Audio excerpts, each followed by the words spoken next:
নমস্কাৰ মোৰ সকলো ভিউৱাৰ্ছলৈ আৰু welcome to my YouTube channel English learner Assam. আজি এই ভিডিঅ'ত খুব ইম্পৰ্টেণ্ট ডিছকাশ্যন কৰিম আৰু কিছুমান ছাত্ৰ ছাত্ৰীৰ মোৰ ভিডিঅ'ৰ কমেণ্ট ছেকশ্যনত প্ৰশ্ন আহিছে, এই সকলো প্ৰশ্নৰ উত্তৰ দিবলৈ চেষ্টা কৰিম। প্ৰথম প্ৰশ্ন, স্যাৰ ৰিচেকিঙৰ ৰিজাল্ট কেতিয়া দিয়া হ'ব, তাৰপাছত কম্পাৰ্টমেণ্টেল বিষয় আৰু কম্পাৰ্টমেণ্টেল কেতিয়া এক্সাম হ'ব পাৰে বা ৰুটিন কেতিয়া আহিব, এই সকলো বিভিন্ন ধৰণৰ প্ৰশ্নৰ ছাত্ৰ ছাত্ৰীক মই এই ভিডিঅ'ত দ্বাৰা উত্তৰ দিব বিচাৰিছো। প্ৰথম কথা মই তোমালোকৰ লগত শ্বেয়াৰ কৰিব বিচাৰিছো ৰিচেকিঙৰ ৰিজাল্ট। বহুত ছাত্ৰ ছাত্ৰীৰ ৰিচেকিঙৰ ৰিজাল্ট কেতিয়া আহিব বুলি মোক সুধি আছে, কিন্তু যেনেকৈ তোমালোকৰ আগত HSLC ৰিজাল্ট আহিছে ঠিক তেনেধৰণৰ ৰিচেকিঙৰ ৰিজাল্ট নাহে। তোমালোকে যদি 22 বা 23, 24, 25 যোনটো তাৰিখৰ পৰা তোমালোকে ৰিচেকিং কপি ৰিচেকিঙৰ কাৰণে এপ্লাই কৰিছা, এই ডেটৰ পৰা 30 ডেজৰ ভিতৰত তোমালোকৰ ৰিজাল্ট গভৰ্নমেণ্ট বা সেৱা ফালৰ পৰা ডিক্লেয়াৰ কৰা হয়। তো স্যাৰ আমি কেনেকৈ জানিম? তোমালোকে নিশ্চয় ফৰ্ম ফিল আপ কৰিছা ৰিচেকিঙৰ আৰু তোমালোকে এটা চালান বা তোমালোকে এটা ফিও পে কৰিছা এই কপি ৰিচেকিঙৰ কাৰণে, আৰু তেতিয়া নিশ্চয় তোমালোকে তাত মোবাইল নম্বৰ আৰু তোমালোকৰ ইমেইল ID এণ্টাৰ কৰিছা।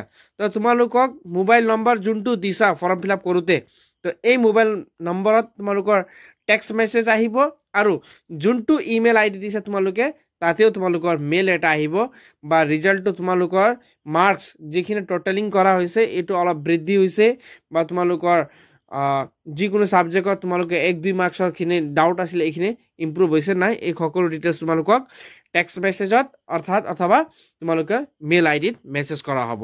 কিন্তু পৰ্টেলত এনেকা বিভিন্ন যেনেকৈ তোমালোকৰ অফিচিয়েল ৰিজাল্ট ডিক্লেয়াৰ কৰা হৈছিলে তেনেকা কৰা নহয়। 2 নম্বৰ প্ৰশ্নলৈ আহিম। বহু ছাত্ৰ ছাত্ৰীয়ে সুধি আছে মোক কম্পাৰ্টমেণ্টেলত MCQ আহিব নেকি, আৰু কিছুমানে সুধি আছে অনলি ডেছক্ৰিপটিভ পেপাৰ হ'ব নেকি, বা বহুত ডাউট আছে। তো এই ভিডিঅ' দ্বাৰা মই এই পইণ্ট নম্বৰ 7, এইটো মই কোৱা নহয়, এইটো অফিচিয়েলি নটিফিকেশ্যন আহিছে তোমালোকৰ কম্পাৰ্টমেণ্টেল যেতিয়া তোমালোকে ফৰ্ম ফিল আপ কৰিছিলা।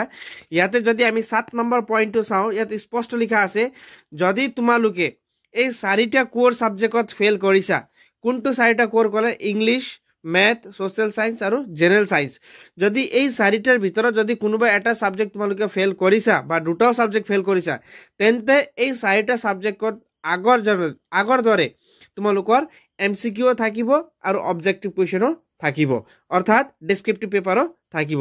তো ঠিক আগৰ নিচিনাই তোমালোকে 45 MCQ এপিয়াৰ কৰিব লাগিব আৰু 45 ডেছক্ৰিপটিভ পেপাৰ এপিয়াৰ কৰিব লাগিব, আৰু তোমালোকৰ কম্পাৰ্টমেণ্টেল এক্সামত MCQ আহিব আৰু ডেছক্ৰিপটিভ পেপাৰ আহিব, আৰু দুটা পাৰ্টতেও এইবাৰ তোমালোকে পাছ কৰিব লাগিব। এইখিনি হ'ল। তাৰপাছত নেক্সট মই এতিয়া 3 নম্বৰ প্ৰশ্নলৈ আহিম। বহু ছাত্ৰ ছাত্ৰীৰ মনত এতিয়া ডাউট আছে ফৰ্ম ফিল আপ হৈ গ'ল, এক্সাম কেতিয়া হ'ব। তো বহু ছাত্ৰ ছাত্ৰীৰ প্ৰশ্নৰ মই উত্তৰ দিব বিচাৰিছোঁ। তোমালোকৰ নিশ্চয় এক্সাম মে' মাহতে হ'ব, আৰু এতিয়া এপ্ৰিল শেষ পৰ্যায়ত আছে আৰু তোমালোকৰ এতিয়া খুব বেছি দিন নাই।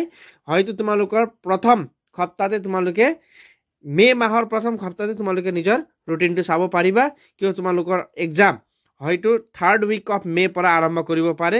যিহেতু তোমালোকৰ জানা অলৰেডি যোৱা বছৰত তোমালোকৰ মে' 25ৰ ইফিনে 28ত আৰম্ভ কৰা হৈছিলে। তো ইয়াৰ কাৰণে মে' মাহত কনফাৰ্ম তোমালোকৰ এক্সাম হ'ব, আৰু ফাৰ্ষ্ট উইকত তোমালোকৰ প্ৰগ্ৰাম বা ৰুটিন আহিব পাৰে। ইয়াৰ কাৰণে তোমালোকে প্ৰিপাৰেশ্যন সম্পূৰ্ণ কৰিবা। যদি তোমালোকে 4টা ছাবজেক্টত কোৰ 4টা ছাবজেক্টত ফেইল কৰিছা, তেন্তে তোমালোকক MCQ আহিব আৰু ডেছক্ৰিপটিভ পেপাৰত তোমালোকৰ এজ ইউজুৱেল যেনেকৈ আগত তোমালোকে মেইন এক্সামত দিছিলা ঠিক তেনেকৈ এইবাৰো তোমালোকে দিব লাগিব।